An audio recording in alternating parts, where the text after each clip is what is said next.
Hi, I'm ajhoge, the author of Effortless English. Learn to speak English like a native. I teach independent, intelligent, adult English learners to speak English powerfully and confidently. Join my VIP program at effortlessenglishclub.com. effortlessenglishclub.com. Oh, and this month, special discount only for VIP members. Only my VIP members. You get a big discount on my pronunciation course. So it's a great combination. VIP plus the pronunciation course. That's my best advanced English learning package. So only VIP members get a special discount on my pronunciation course. You still can get it. Join VIP this month. Alrighty, welcome live here on Facebook as well. Welcome to our next book club. So I have gotten feedback, comments about the book club, and it seems the book club is very popular. It seems like a lot of Effortless English fans and members are enjoying the book club. Really liked the first one, the first chapter of Animal Farm, which is great because I'm enjoying it. I very much enjoy doing this. It's something a little different. Not just talking endlessly about, vocabulary and grammar all the time. So there are actually some very interesting ideas in this book. So I plan to continue this book club. Of course, our first book is Animal Farm by George Orwell. Today we will discuss chapter 2 of Animal Farm. We will do the entire book, all of Animal Farm. After Animal Farm, what book shall we do next? I'm getting lots of suggestions on my Twitter account, suggesting different books to do. Now already on my personal list, I want to do Brave New World by Aldous Huxley. Another very important book, I feel, and it's a good complement, a good addition to Animal Farm. Kind of gives the whole picture of modern control and propaganda. But I don't want to do Brave New World next, because Animal Farm is already very political and very kind of heavy, in a way. It's although it has some dark humor for sure. But I would like to do something kind of different. So right now I'm thinking The Old Man and the Sea, by Ernest Hemingway, one of my favorite books. I think that might be a good one for next time. But we still have a long way to go with Animal Farm.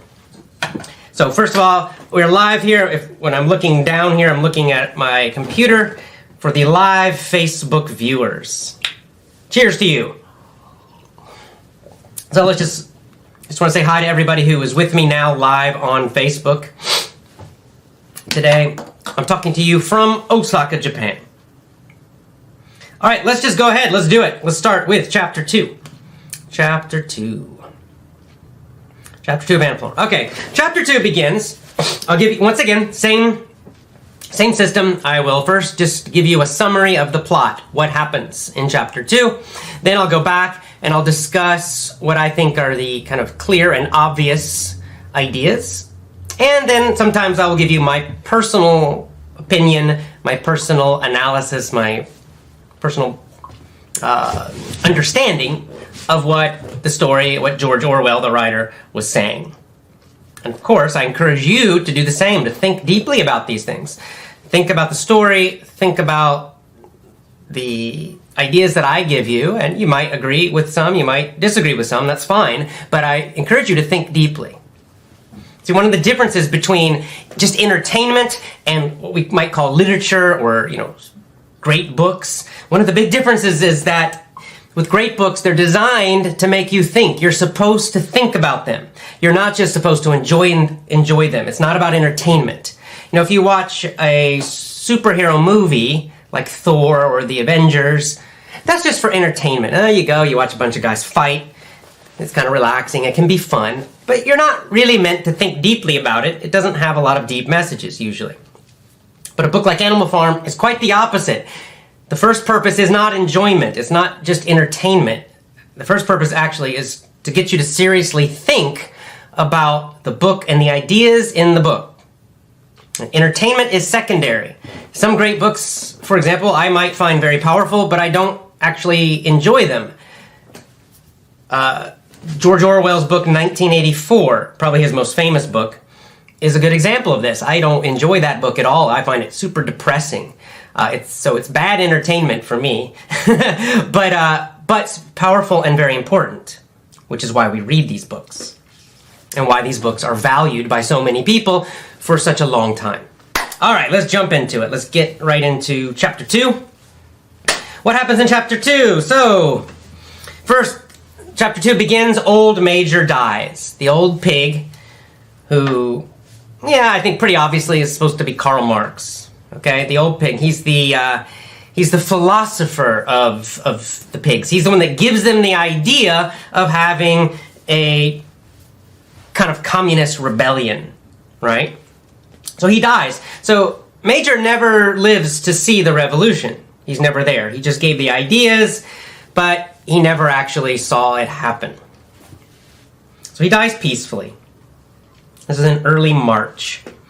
And then during the following months, the remaining animals continue to talk about his ideas and are very excited about his ideas about rebelling, fighting against the human owner of the farm, and about all his other ideas. And then we are introduced to two very, very, very important characters. Probably the two most important characters of Animal Farm, of this story. And they are Snowball and Napoleon. They're both pigs.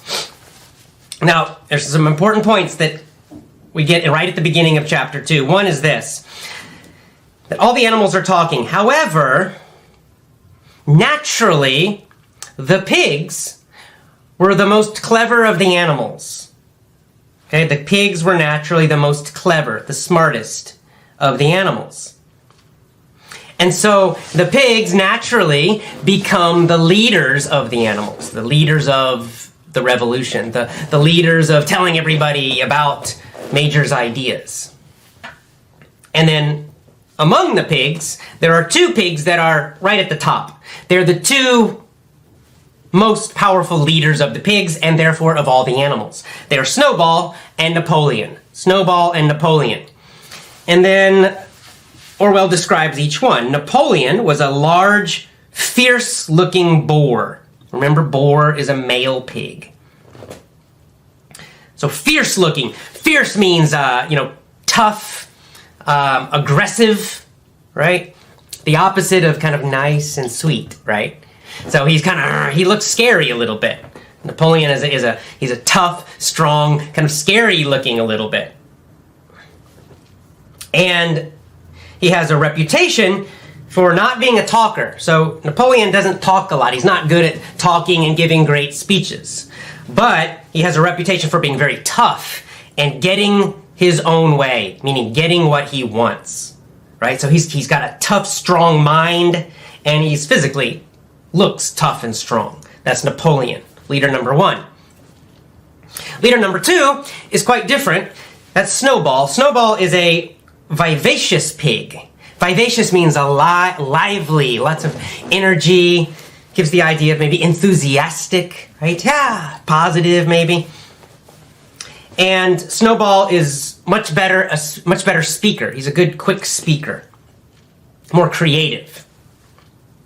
So now you see, now already, before their revolution, we have the two natural leaders. Now, we continue. I'm not going to talk about the meaning yet. Let's just continue with this basic story. And finally, there's one more pig, another important pig we meet in chapter 2, and that's Squealer. Squealer. Now, Squealer is the best talker of all. Okay? He kind of has a high voice, but he's a brilliant talker. Brilliant means super intelligent, super skilled, super good. And when he argues, he gets very excited. And the other animals, they say that Squealer could turn black into white with words. So in other words, he's super good at persuasion. He's a great, great, great speaker. He can convince people of anything. He's such a powerful and convincing and exciting speaker. All right, so we learn about Squealer. Next, we find out that these three, so these are really the three leaders. The top two, I would say, are Snowball and Napoleon, and then Squealer is kind of just below. But together, these three form the leadership of the animals. And together, they create a system. They call it animalism. Animalism. Now, of course, you can see, communism, capitalism, socialism, animalism.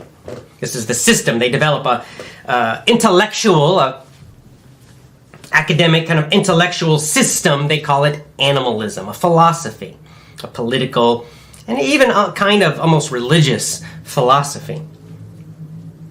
And they frequently meet in the barn and they teach all the other animals about animalism. But they have a problem because they get angry, these pigs, they get upset because not all of the animals understand animalism. Not all of the animals understand this philosophy. And some of them disagree. And so they try to change their minds. So, like some animals say, Mr. Jones, the farmer, feeds us. He gives us food. And if Mr. Jones is gone, we're going to starve to death. We're not going to have enough food. And other animals, they said, why should I care? Why should I fight now for this rebellion, this revolution? Because maybe I won't benefit. Maybe I'll die doing it. And I won't benefit at all. So why should I risk my life? And then, of course, there was this is kind of a little dark humor. He says, the stupidest questions were asked by Molly. Molly's the pretty horse. And, which, of course, it's actually not a stupid question she asked, but from the viewpoint of the pigs, it's a stupid question. She says, will there still be sugar after the revolution, the rebellion? Will there still be sugar? Excuse me? Excuse me. Woo! Okay. And Snowball says, of course not. No, we cannot make sugar on the farm. You don't need sugar. You will have all the oats and hay you want. Oats, hay is like dried grass, right? Oats and hay, this kind of types of grasses that horses and animals eat. So she wants to know, well, there shall be sugar. She likes sugar, sugar is enjoyable for her. She likes to eat it. And she wants to know, well, can I still eat it after this revolution, this rebellion? And they say, no, you don't need it. Of course not. We can't make it here. You don't need it. And then she asks, can I wear ribbons in my hair? She likes to wear ribbons, remember? She puts little, colorful pieces of ribbon, colorful cloths in her hair for decoration to try to look pretty. And Snowball, again, who's kind of the intellectual leader, says, no, these ribbons show that you are a slave. You cannot wear ribbons after the rebellion. You cannot wear them. And they say, and then kind of a joke, Molly agrees, the horse agrees, but she's not really convinced. She kind of, okay, but she doesn't really believe it. She likes to look pretty, she likes the ribbons, she likes to eat sugar, she likes these kind of small pleasures of life, and they're telling her, no, these are bad. But the worst one, the biggest problem, the biggest enemy of their revolution is Moses the raven, the blackbird, right? And because he's very clever also, he's also a good talker, and he tells the animals about a place called Sugar Candy Mountain, that all animals go to when they die. And it's up in the sky. And he says he's been there, he's seen it. And on Sugar Candy Mountain, there are lots of sugar and plenty of food and everything's wonderful. So I think quite obviously this is a symbol for heaven, for religion, which traditionally communism and socialism hate religion. Hate it. And religion has always been kind of in opposition to socialism and communism. Usually, not so much now in certain religions, but in general, socialism, communism, hate religion. Then next, we find out that the most faithful, the ones who believe the pigs the most, the ones that follow the pigs the best, are the two horses, Boxer and Clover, the two big, strong horses, the workers. And it says, okay, they're not very smart, the two horses, the worker horses, but they accept the pigs as their teachers, and they're very obedient. They're very, they believe very strongly, and they follow the pigs. They're the great followers of what the pigs say. And they like to sing that song, Beasts of England, the song we learned in the first chapter. So, we've gotten a few more characters, especially the important 3 leaders of the revolution, the rebellion. And then next, the rebellion happens. It says, as it turns out, meaning by chance, the rebellion is achieved much earlier and much more easily than expected. So it happens actually quite quickly. So what are the conditions? How does it happen? So Mr. Jones, the farmer, says he was a hard master. He was a tough leader, a tough boss. But in the past, he had been skillful. He had been a capable farmer. That means a skillful farmer, a good farmer. But of late, meaning lately, recently, he had fallen on evil days. So he had had some bad luck. The farmer had had bad luck, and so his farm had gone down, had had financial problems. He lost a lawsuit. He started drinking more, became kind of a drunk. And because of that, the workers on his farm, the men, they became less honest. And everything kind of was neglected. So neglected means that you don't take care. You don't take care. So for example, we can say a neglected child. A neglected child is a child that is not given enough care, right? If you don't feed your child, then the child is neglected, right? If you don't give them a bath and keep them clean, they're neglected. If you don't take them to a doctor or help them when they're sick, then they're neglected. It means you don't take care enough. So the farm is neglected because the farmer is kind of depressed and drunk, and he neglects the farm. He doesn't take care of it enough. Because of that, the animals are underfed, meaning not enough food. They're not getting enough food. They're hungry. So the animals are underfed. So there's kind of a very bad situation on the farm, right? It used to be pretty good. Now it's gone down. The animals aren't getting enough food. The farmer, the boss at the top, he's kind of drunk and weak and not doing well. All right. And so what happens? Well, then the rebellion happens. The revolution happens. So one night, Mr. Jones goes out. He drinks a lot again. All the other men on the farm, they go leave to do something else, to chase rabbits, to hunt rabbits. And Mr. Jones comes back at night and falls asleep. And he forgets to feed the animals. He doesn't feed them.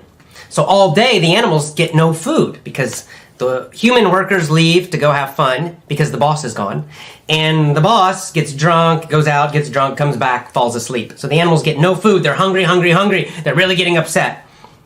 Then finally, one of the cows breaks a door with her horns to get to the food. And all the animals run in and start eating the food because they're hungry.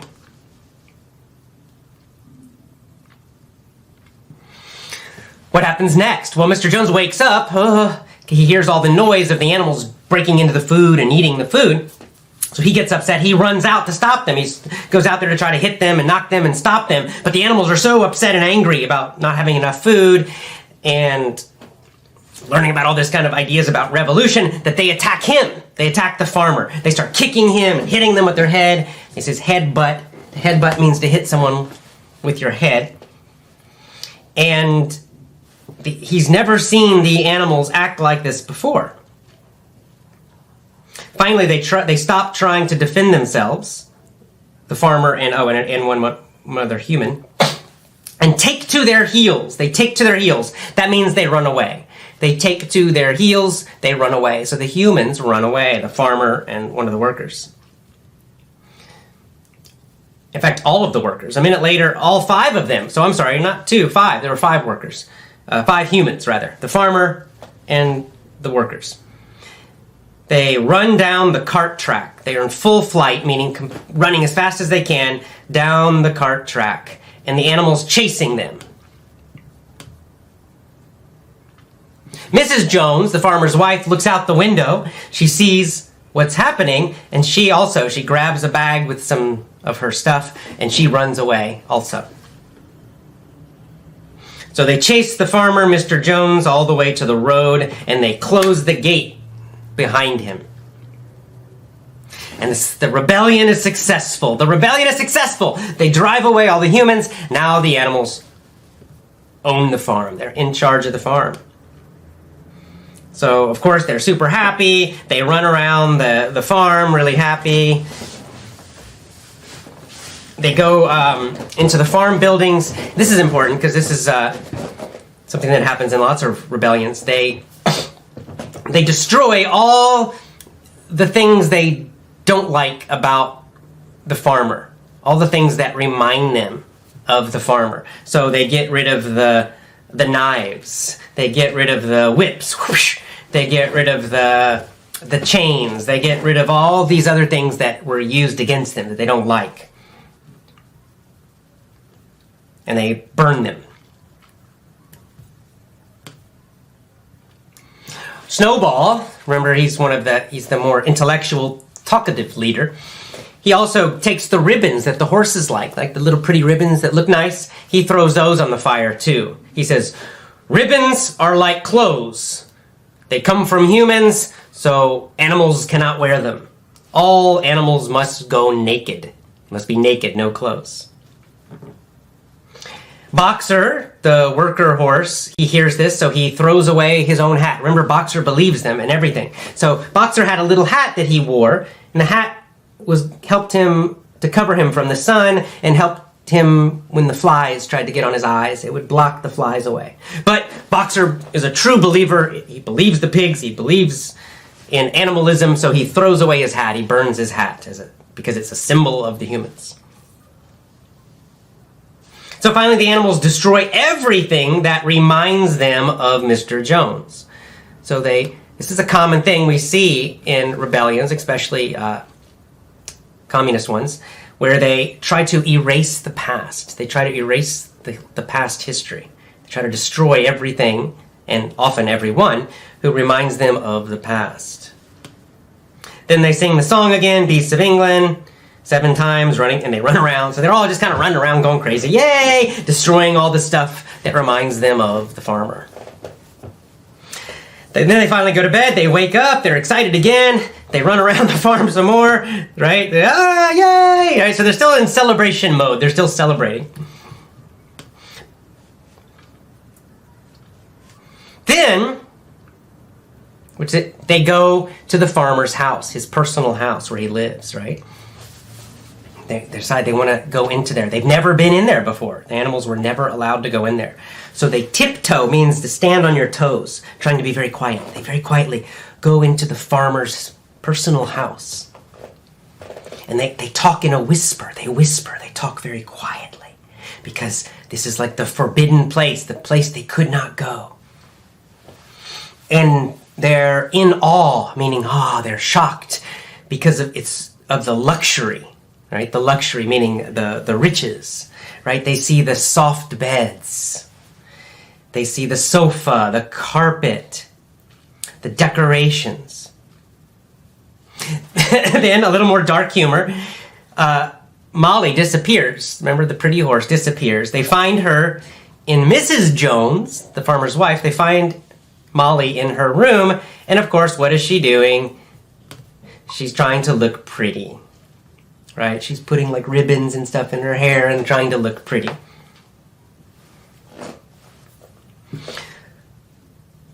They destroy some of the beer, and then they decide that the farmhouse must become a museum.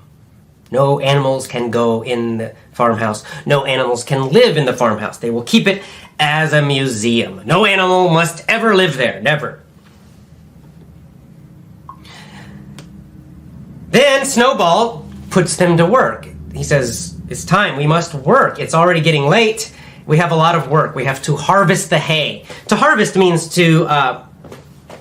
with plants, with farmers, when you harvest something, it means you cut down the food, the plants that are ready to eat, that are ready to sell.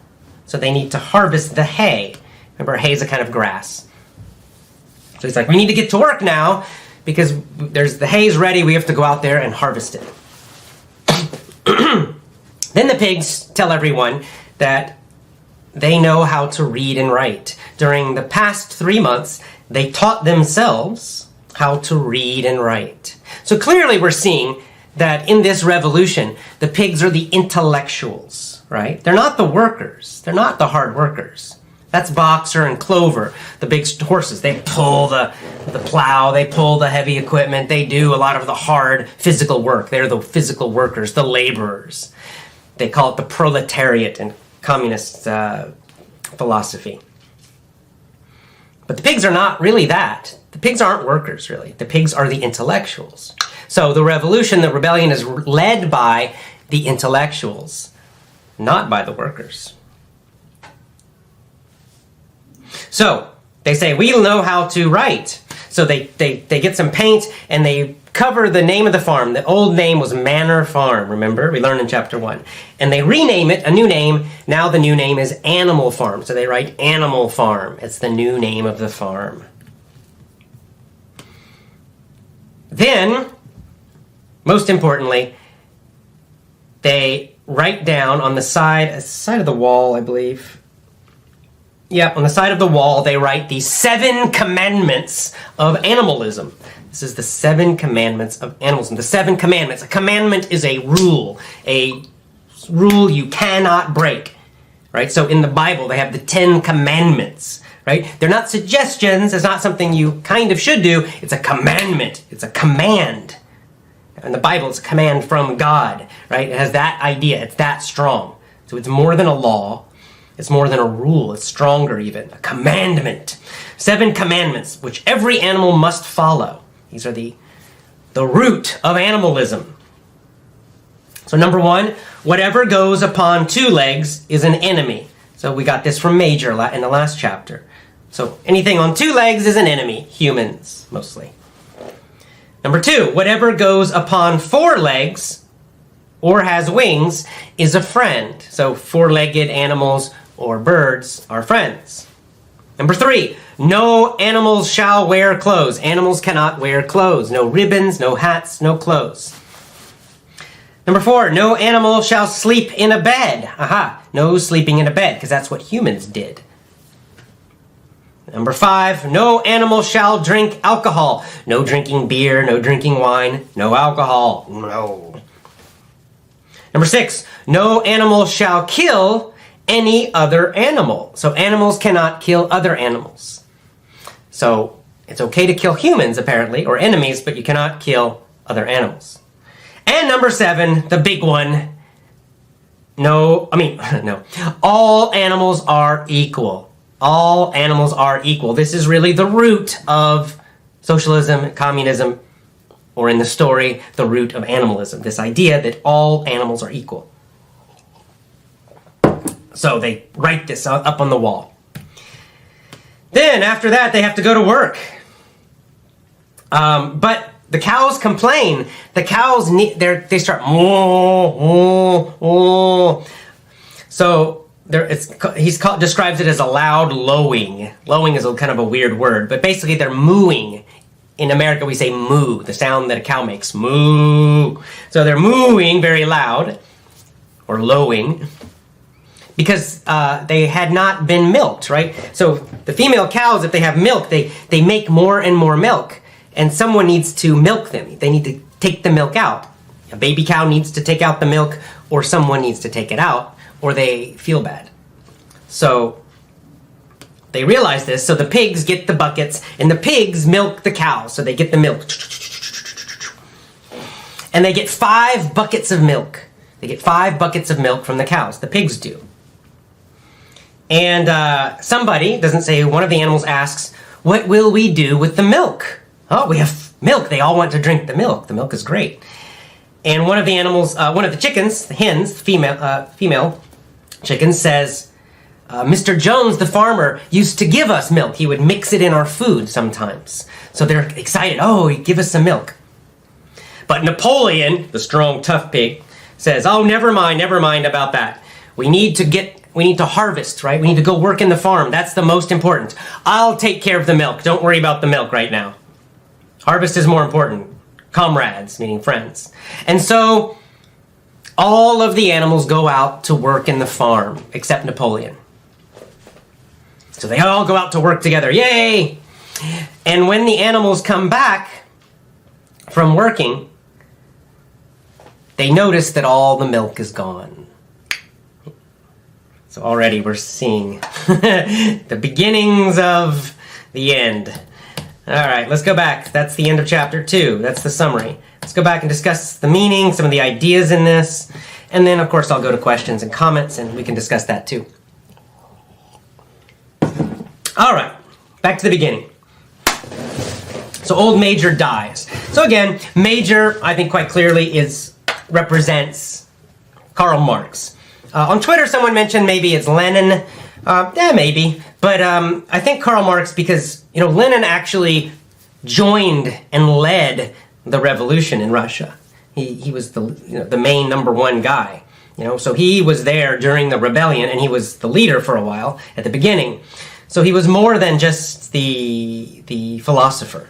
Whereas Karl Marx was a philosopher. Karl Marx never joined a revolution. He never led a revolution. He never participated in a practical revolution to see the actual result.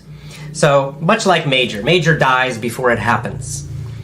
Major puts out the main ideas that gets everyone excited, then he dies. Next, I think quite clearly the two pig leaders, we pretty much know who they are supposed to be. In the human world, who were they? So Snowball is Trotsky. Okay, Snowball represents Trotsky. The kind of a little bit softer, more intellectual, the better speaker, that kind of guy. And then Napoleon represents Stalin. Stalin. Not doesn't have charisma, right? He's not charming, but tough and mean. Okay? Tough and mean.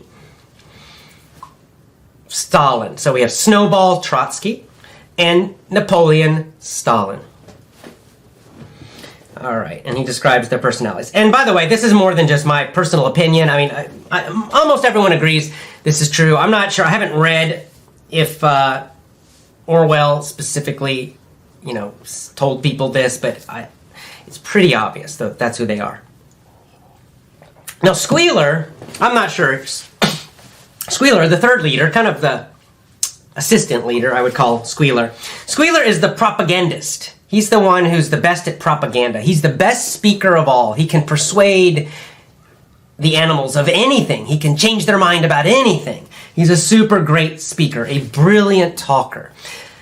Now, I don't know. I don't know my Soviet history well enough to know if he represents one specific person or just more generally. Now, for example, Squealer, but we see this in all different systems of control. So, for example, in Nazi Germany, National Socialism, you had different propaganda ministers who were great at propaganda, great speakers. They helped to control and change people's minds. That's who Squealer represents. Okay, and then of course they create a system called animalism. This is important because in many ways these systems of control are like religions. I call them pseudo-religions. Pseudo means fake. Fake, not real. So they're kind of fake religions, but in many ways they're like religions. Okay, they try to create the same kind of belief and emotion as a religion would. They try to replace religion, which is why they usually do not like old traditional religions. So animalism becomes kind of the new religion of the animals. Okay, next, a little dark humor, a little black humor. Black humor is humor that is, it's funny, but it's also because it's about something quite negative and terrible about human nature or about animal nature. So number one, we see the beginnings of problems, if you're paying attention, which is we start seeing that animalism is against nature. And this is really, I think, my personal opinion, the root of the problem. It's the root of the problem with communism, socialism, National Socialism, all that, is that they try to deny reality and deny nature, and this is where the evil happens. Because, for example, Let's go to the next part. For example, the really simple one about asking about the sugar. Right, so Molly wants sugar. She likes to eat sugar. Sugar tastes good. She enjoys sugar, so she wants to know, will there be sugar after the rebellion? And they say, no, sugar is evil, it's bad, you don't need it. It came from humans. And so you can see the denial of reality, of nature, because naturally, she, and a lot of the other animals, like sugar. It's pleasurable, it's sweet, they want to eat it. And so they're trying to deny this. No, it's evil, right? So it's a natural thing for people to want, in this case, sugar, but what they're really talking about is nice things. Like people want nice things, pleasurable things, right? This is just a basic part of human psychology, even animal psychology. They like pleasure. They want their life to become more comfortable, more pleasant. They take enjoyment in nicer foods. It's the same thing with the ribbons and looking pretty. Okay, this is human nature, and especially with women. Women like to look nice. They like to look pretty. They want to wear pretty dresses. They want to try to get attention.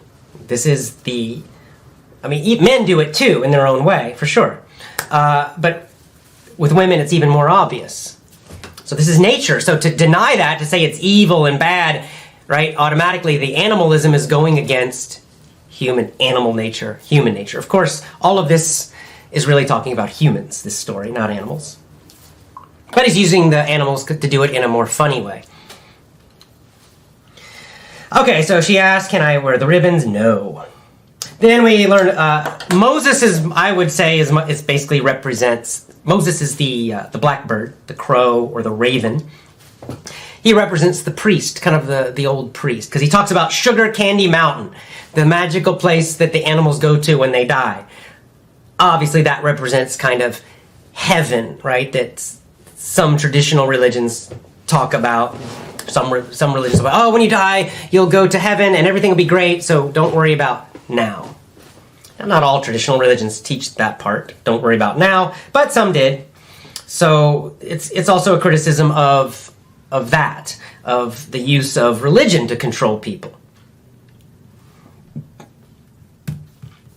But the other part that it shows is that this animalism and religion cannot exist together, right? The pigs hate the raven, they hate Moses, and they hate the religion because the religion gives the animals comfort, makes them feel good, right? And of course, it's one of the key communist ideas is that religion is the opiate of the masses.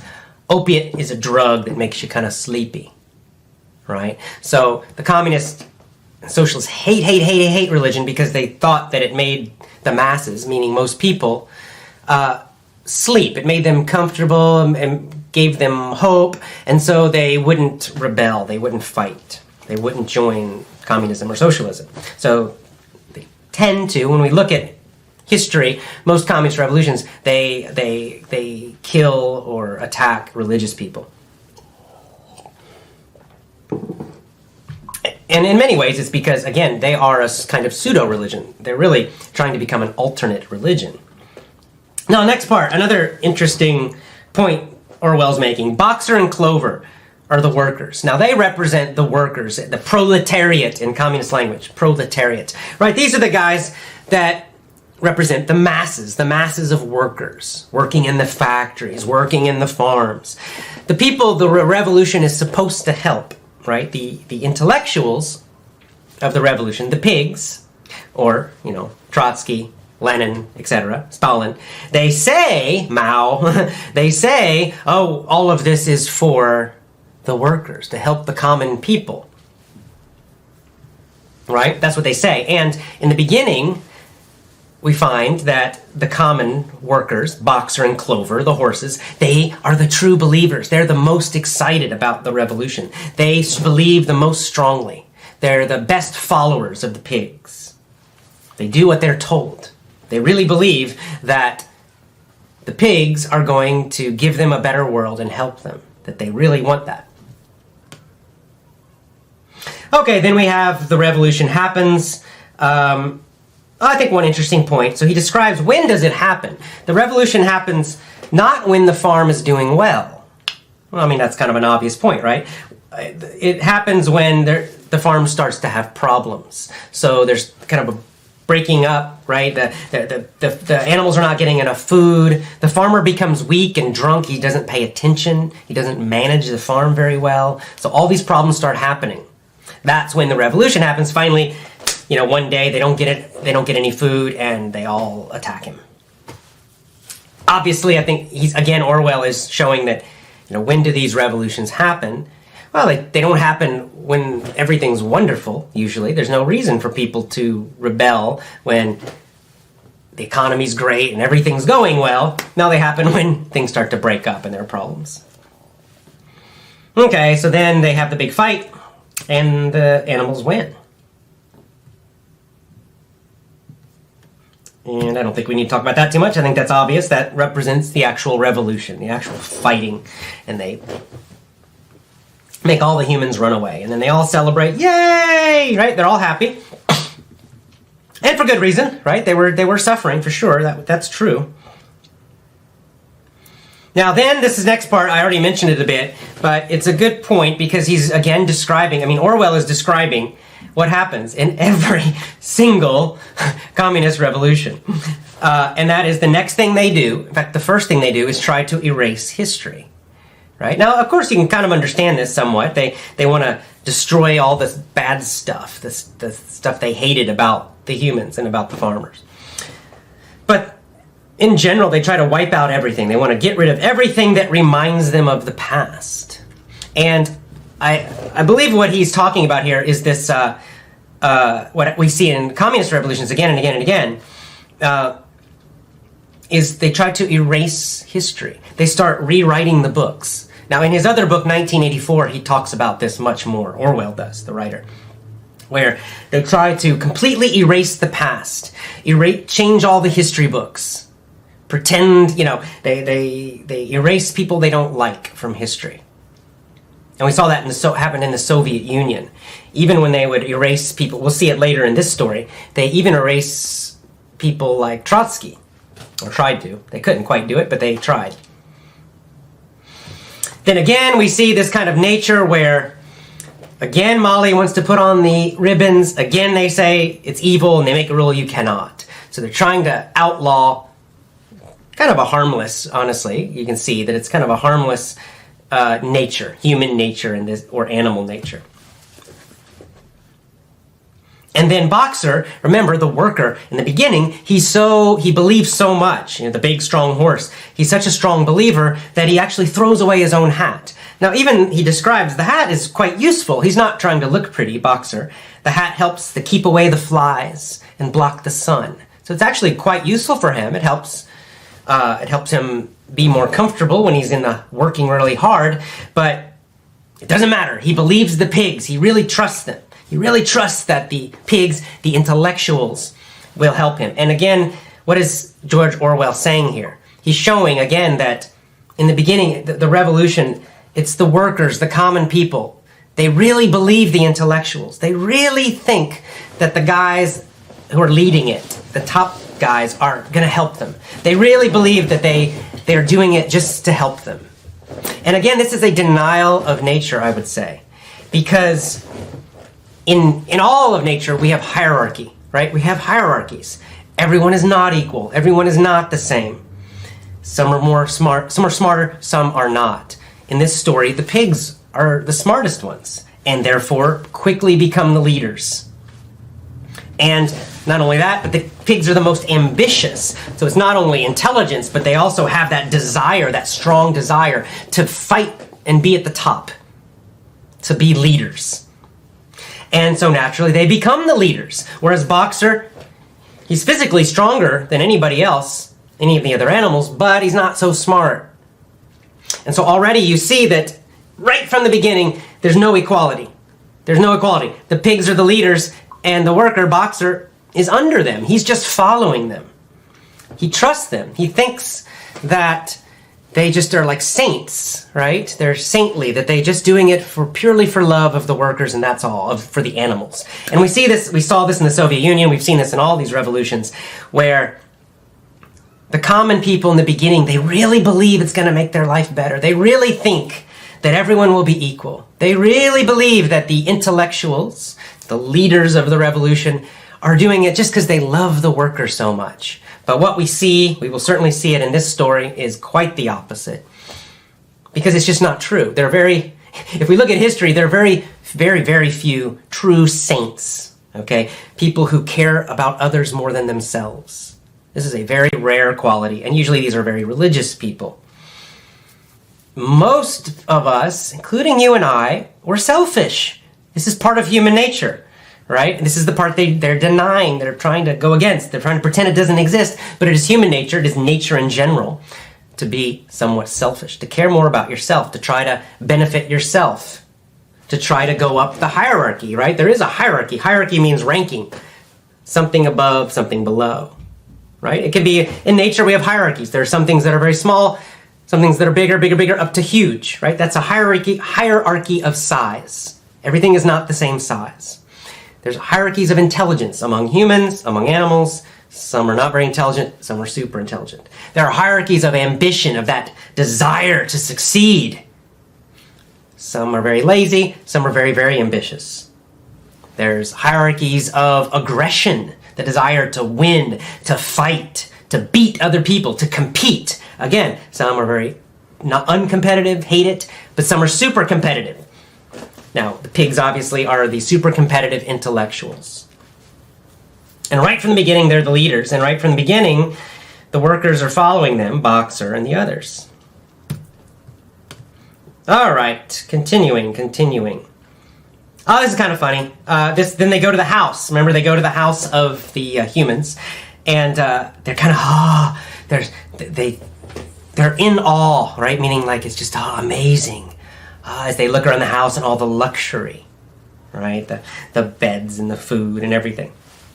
Once again, Molly tries to get ribbons for her hair, right? Remember, Molly's not very smart, and she just wants to look nice. And again, they kind of yell at her a little bit. No, you can't do that. That's evil. So you can see from the beginning that there's this nature. It's in her nature. She wants to look pretty. She wants to wear ribbons and look nice. And no, they keep telling her, and she agrees, okay, but then she follows her own nature every time, and every time she has an opportunity, she tries to put on the ribbons. It's just part of her nature. And indeed, we're talking about this, what the story is really talking about is human nature. There are just many things in life that are human nature, or I would say even just nature in general, even beyond human. And that when we try to deny nature, when we try to deny truth, when we try to deny reality, we make suffering much, much worse. And that's what we're going to see in this story as we go forward. Is, of course, the beginning idea to help people who are suffering, to help the animals in the story. Of course, that's a natural thing and something we all want. But the point of the story, the point we're starting to see already, though, is that if you try to do it by creating utopia, remember, utopia is the perfect society where everything's perfect intellectually. The problem is the intellectual idea of this utopia, this perfection, is against nature. It's against the actual truth of reality, of nature, of the universe, of humans, whatever. And so then what happens? Do you adapt to the truth and try to work with the truth, work with nature? Or do you fight against nature, deny it? Well, animalism, communism, all these sort of pseudo-religions try to deny truth, and then they create suffering. Because what always happens is that they try to deny truth, but then people notice the truth and speak the truth. So what do the utopians, the communists, do next? Well, they have to try to silence them, right? Because they can't just argue with them because they will lose, because usually over time the truth wins. People will eventually notice the truth if it's allowed to come out. So they have to silence them. So the first step we get is censorship, which we see, well, we've seen it many times. We see it now in today's life, many, many places. If the censorship doesn't work enough, then they start killing people. Well, that's what happens next. And that's why they create this kind of hell. So I think, my personal idea, is that the hell is created by denying reality, by denying truth, and trying to put down truth and to destroy truth and to destroy any person who speaks truth or tries to behave truthfully or naturally. And that's when the hell and the murders and the censorship, all of that that's when it happens and why it happens. And the Tao Te Ching, I'm kind of a Taoist, and the Tao Te Ching, a Chinese kind of philosophy, which is a very natural philosophy, says, I don't have a quote, but the Taoist philosophy is exactly that the path to greater skill, to greater happiness, to easing suffering, is to go with nature, to go with truth, not to fight against it. Fighting against it will always make things worse. And I think that's one of the key deep messages of Animal Farm that we're already seeing in chapter 2. Okay, then the pigs tell everybody, hey, we can read. We taught ourselves to read. So again, very, very unequal, right? They are the only ones who can read, which gives them a huge advantage, obviously, intellectually. So it makes the pigs even more at the top. They changed the name to Animal Farm. And then they do the 7 commandments. The 7 super rules, we might call them commandments. So they, again, just as in the first chapter, they make a very super general enemy, right? All humans are the enemies. Not only all humans, anything on 2 legs is enemy, is evil. All, no exceptions, all. So we saw this in Nazi Germany, National Socialist Germany. All Jews are evil. Not these Jews or those Jews or this particular group of Jews. No, every single Jew everywhere in the world is evil. Or in communism's case, they'll say the bourgeoisie, right? The middle class and the upper class, the entrepreneurs, the business people. They are evil. No exceptions. They're all evil. The enemy. Urgh. And then, of course, just as foolish is who is the friend. All upon 4 legs or wings, so all animals with 4 legs, who walk on 4 legs, or birds, they're all friends. Well, this is equally idiotic and stupid, right? It's so super general, and it's just the opposite of saying all one group is evil, and then, all this other group is good. And of course, that's going to be impossible to follow. I mean, already we've seen this in chapter 2. The raven, the blackbird, Moses, right, who represents like the priest or the religious leader. They've already shown that he's kind of the enemy, right? They don't like him. They argue against him. When the revolution happens, he leaves. So, but he's a bird. He has wings, but yet they already make him kind of an enemy. So, you see, already it's not working. No animal shall wear clothes. So we saw Boxer giving away his hat. So again, it's making this utopia, this perfect idea in the mind, but it's kind of stupid because, like, why wouldn't he wear a hat to protect his eyes from the sun? Can't sleep in a bed, no alcohol, can't kill other animals. And then the big one, all animals are equal. That's the big, big, big lie at the bottom of all of it.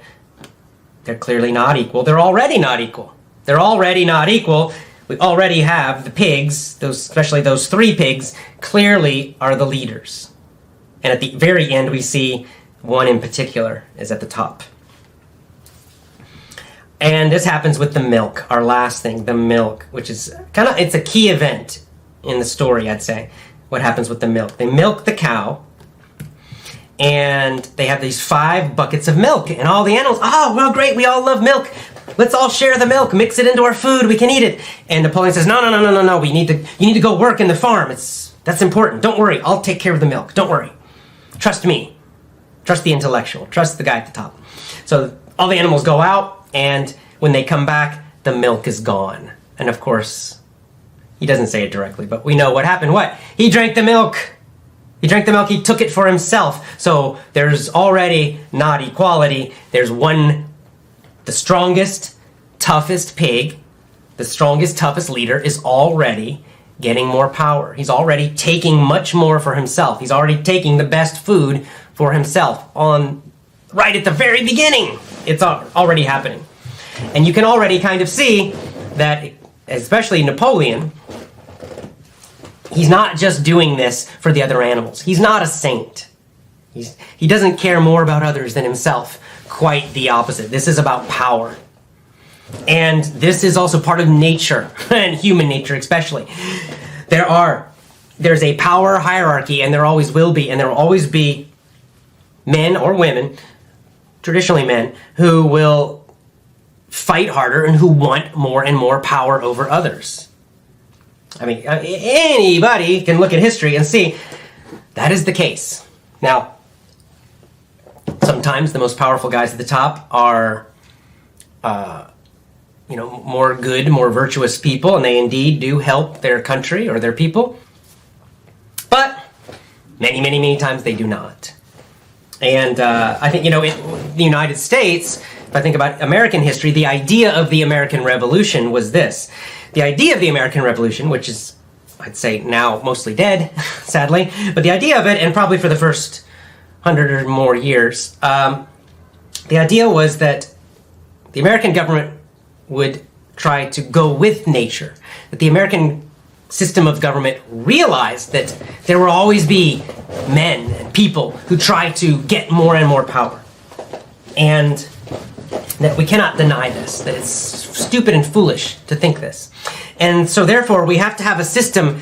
The only way, or one way, not the only way, the one way to manage this is to have a system where the power is divided up. So you have the power is in different areas so that one group cannot get total power. And that worked actually quite well for quite a long time in the United States, but sadly,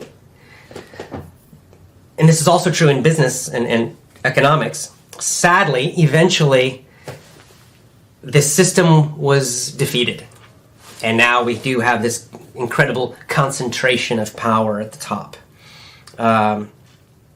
So it's hard. This is a hard problem to solve. This is a very tough problem because Jordan Peterson talks about this. In nature, it's almost a law of nature that the rich get richer, the strong get stronger, the powerful get more powerful. Once you have some power, it's easier to get more and more and more. And this is a natural thing. It's not just human. You can even see it in nature with animals. That once the top animal, the strongest animal, it becomes easier for them then to get more food because they're the strongest. And because they get more food, they get more nutrition, they become, or they remain, stronger. And the same people in the bottom, or animals in the bottom, the weak, tend to stay weak or get weaker. Now, of course, there can be a lot in the middle as well. So we can't deny this. Anything that tries to deny this human or to pretend it doesn't exist and use lies to say it doesn't exist is dangerous. And that is the danger of communism in my mind. It is against nature and therefore must, not might, must lead eventually to censorship, must lead eventually to murder. And we've seen it again and again and again and again in whatever different forms.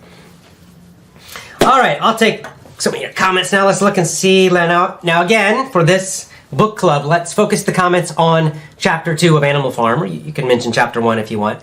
So I'm not going to be answering general questions about other stuff, because the purpose of this is to discuss Animal Farm. All right, so first of all, lots of people saying hi from different places.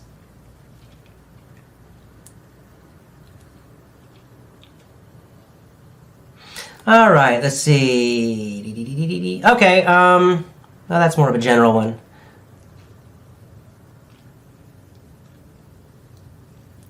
Okay, see, these are more general. So first of all, just lots of people saying hello from different places. Brazil and Asia mostly, just because of the time. I'm talking to you from Japan right now. So I think it's too early in Europe. People are probably going to work in Europe. And let's see, what time is it in the United States? United States, it's after midnight, so also not so great.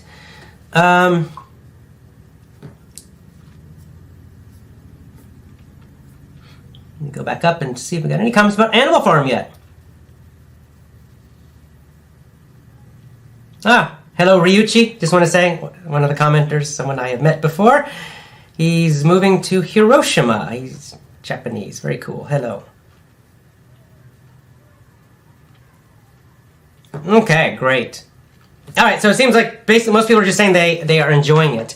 Now, Stephen here asks about asking about movies also, and actually that's a great thing you can do. I'm trying to remember what Stephen Krashen calls it. It's basically a form of deep learning. But what you can do, an effective and interesting thing to do, is to learn the same material, the same story, for example, in many different forms of media. What do I mean? For example, with Animal Farm, you could read Animal Farm, read the original book with us right now. That might be difficult. There is some difficult vocabulary.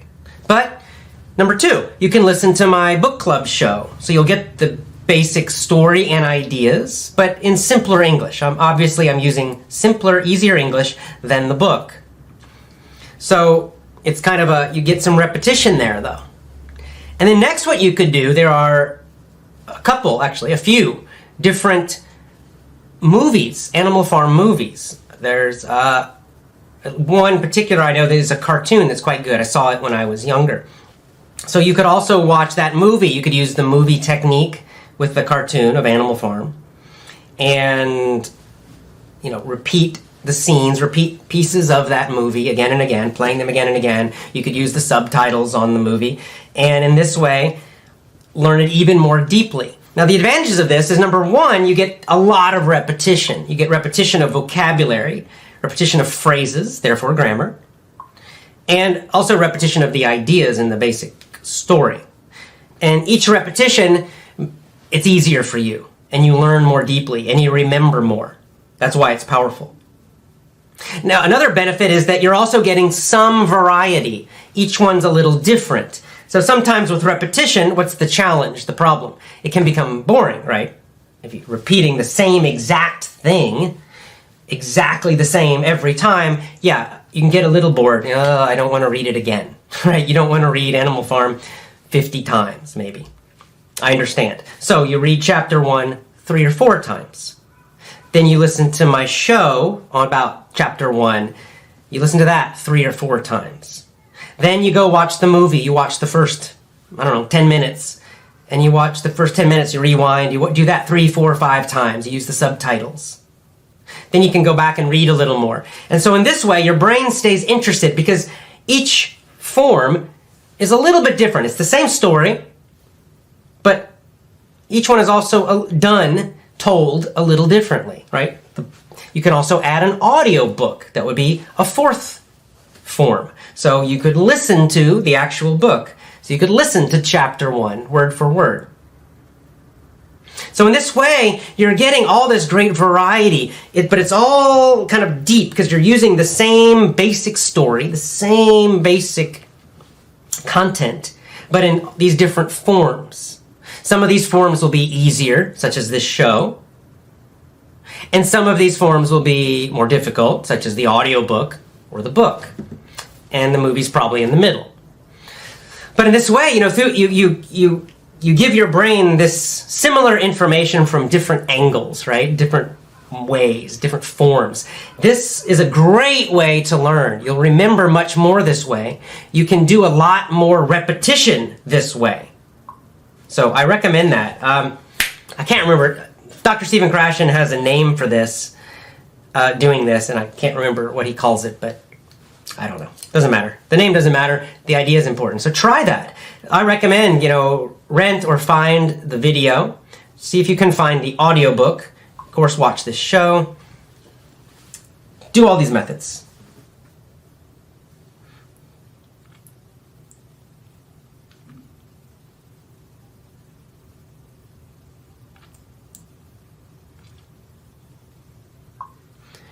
Is there a difference between nature and politics while studying this book? Well, I'd say, overall, the very, very obvious message of the book is political, in the sense of Orwell is harshly criticizing communism, and specifically how it played out, how it happened in the Soviet Union. Now, what's interesting is that Orwell was a socialist, okay? So he's not some super right-wing guy doing this. In fact, I think he's more of a disappointed socialist because Orwell was also an intellectual. So he loved the idea of it. He loved the idea of it. Very much loved the idea of communism and socialism. But then he was horrified about the reality. So that's the obvious message of the book. Now, talking about nature, that's my comments about nature and Taoism a little bit are really my own personal opinion, my own personal ideas about the story and about what's happening in the story. Now, you might have a different one. So, again, this is the thing about great books, is that we have to think about them. Don't just totally accept everything I say. Because the thing about great books is you should connect them to your personal experience. In this way, the book will speak different messages to you. Now, what's really powerful is the same book will mean different things to you in different times in your life. So, for example, I read the book Walden, one of my favorite books, Walden by Thoreau. Great book. I read it when I was young and didn't like it so much. Maybe got a few messages from it, a few ideas. It had a meaning for me, but not so powerful. Then I read it several years later in my 20s, and boom, powerful, super powerful for me. In fact, it changed my life in many ways. I changed my life and my behavior and my goals in life, the way I was living, in many ways because of that book, Walden. Now, I love that book so much, I continue to reread it, to read it again, every several years. And every time I read it again, I find different messages, different things that are important or meaningful for me. Why is that? Well, of course, the book's the same, but I have changed. I have lived a few more years. I have more life experience. Therefore, I get deeper meaning from the book. I can connect it to more experiences in my own life. It has more and more and more power and meaning for me. This is what is important about, great books or literature. They're not meant to be just entertainment. And this is what we don't understand when we're young. I did not understand it as a high school kid. I would read some of these stories or books, maybe Julius Caesar, Walden, Animal Farm, and I would think, I don't like it. It's not entertaining. It's not entertaining. At least for me, it wasn't. But I missed the point. I was too young and stupid to understand that the point of the books is not entertainment, okay? Iron Man is entertainment. Thor is entertainment. But there's no meaning in Thor. Nothing deep. I don't know anyone who goes to see Iron Man and then, I'm going to change my life because it's given me this powerful meaning in my life and these deep messages, and now I understand more. Now, right? It's just meant to distract you. What is entertainment? Entertainment is a pleasant distraction from your regular life. That's not what these books are for. The opposite. They're meant to make you look at your life, to ask questions about your life, to ask questions about your experiences, to think of them in different ways. That's the power of these books. And that's why for every single person, there will be different messages, and they'll find deeper and different meaning.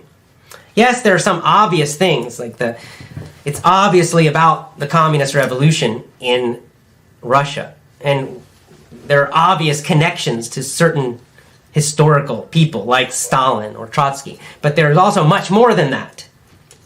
And I'm giving you my own ideas about the more. But you have to find your own too. You probably will find your own. You've got to think about these things. This is the opposite of censorship, again. This is why, again, I hate censorship. Because the idea of censorship is, we know the meaning. We will tell you the meaning, the powerful guys. We're going to see it in the story. The Napoleon will tell you what you must believe. The pigs will tell you what you must believe. The pigs will tell you the meaning, and you have to accept it. And you cannot say something different. You cannot have your own meaning. That's censorship. That's the root of censorship. Because they don't want anyone to go against their truth, their ideas, their utopia. All right, let's see. Okay, this is a good question. It's a vocab question, but it's connected to what we're talking about. What's the difference between persuade and convenience? I'm not sure if you mean convince or convenience. To persuade is to change someone's ideas, to change their opinions. And indeed, the best persuasion is the noun, is persuasion. The verb is persuade. The best persuasion changes actual behavior. Right? So you're changing people's minds. In English, we say, change your mind. Right? If I change your mind about something, get you to do something, well then, I have persuaded you.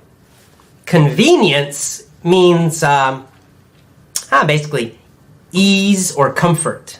Right? If you say the adjective would be convenient. If you say this is convenient, it means it's kind of easy. Right? Cell phones are convenient. They're easy to use. You can call someone on your phone anywhere. That's convenient. It's easy to use. It makes your life easier. That's convenience. All right, a few more questions, and then we're an hour and 14 minutes right now. Okay, lots of people just saying thank you, which is great. Appreciate it. Maybe you can make a future course where you explain several interesting books. Yeah, I do have this idea, kind of testing this with the show. But perhaps I'll do, in the future, I could do a series of actual courses, going even deeper, learning about books. If I did a course, I could go much deeper on the vocabulary, for example. I could really teach you all of the vocabulary, the tougher vocabulary in the chapter. I don't have time to, that would take several hours for me to do that with this story. So I'm just giving you a little bit of the vocabulary and the basic summary and the ideas. Okay, so I'm trying to make this easier for the whole big audience out there.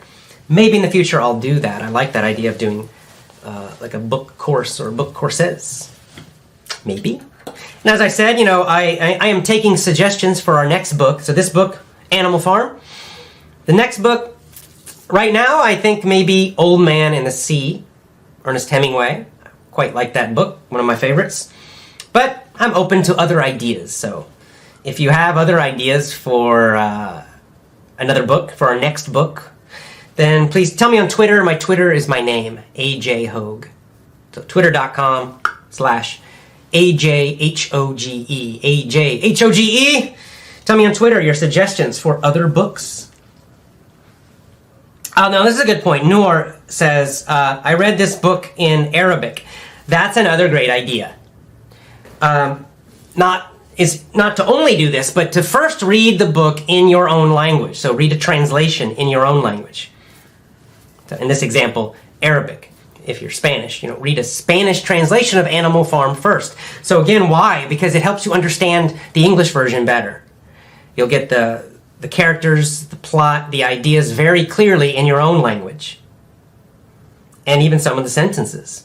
And then when you read the English version, it will be easier because you already will know the story, you already know the events, you already know what's happening. So it will be easier for you to understand the English version. So yes, you can add that as well. You can also read this in your own language. In fact, it's a great idea. Very good. The name of the book is Animal Farm. Animal Farm. A farm run by animals. Animal Farm. I can't write right now while I'm doing this, but I'll write it somewhere else. Look on my Twitter. I've wrote it several times. Animal Farm is the name of the book.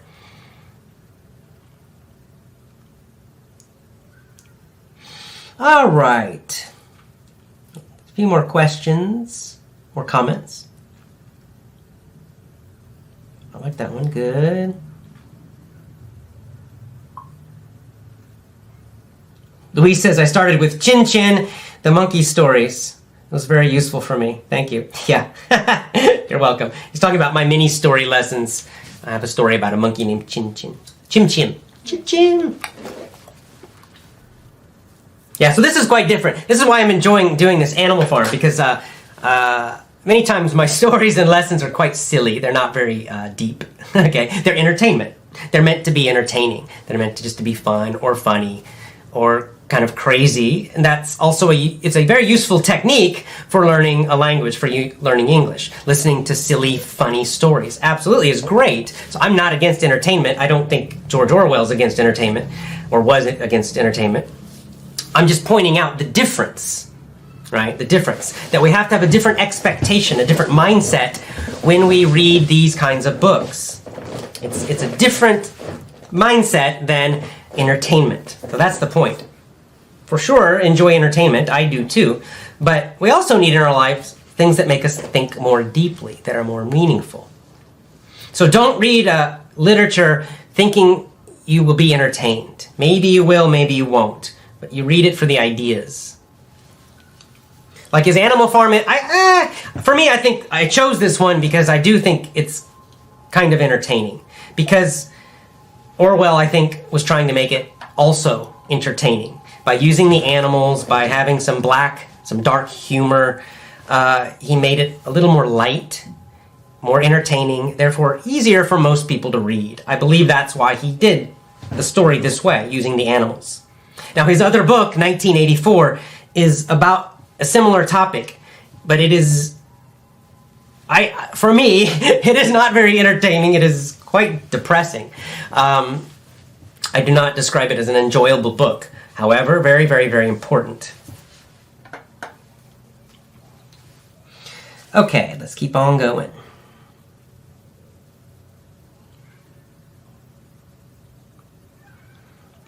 Stephen asks, what's better, books or movies? So I wouldn't say either's better or worse. Use them both, as I described already before. Do both. Read the book, listen to the audiobook, watch the movie. Do all of them. Of the same topic, the same story. You can even get different versions of books. This is another thing you can do, especially with more difficult books.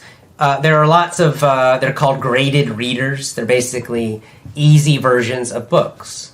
So you can get those too. Penguin, the company, the Penguin Publishing Company makes a lot of these. So you could get an easy version of Animal Farm, perhaps. I don't know if they have one for Animal Farm, but they have them for many books. So you can read the easy version. You can read your own language first, then the easy version in English, then the full version in English, then the audiobook, then the movie. You're getting the same one many, many different ways, and then repeat them all a few times. So you're getting a lot of repetition in lots of different forms, some easy, some difficult. That is a powerful way to improve your English and to learn. So it will help you a lot. That's very deep learning. I highly recommend it. So good way to do it. So is one better than the other? I just say use them all. They're different. As always, join my VIP program and get a big discount on my pronunciation course, both. Join at effortlessenglishclub.com. That's effortlessenglishclub.com. Bye for now.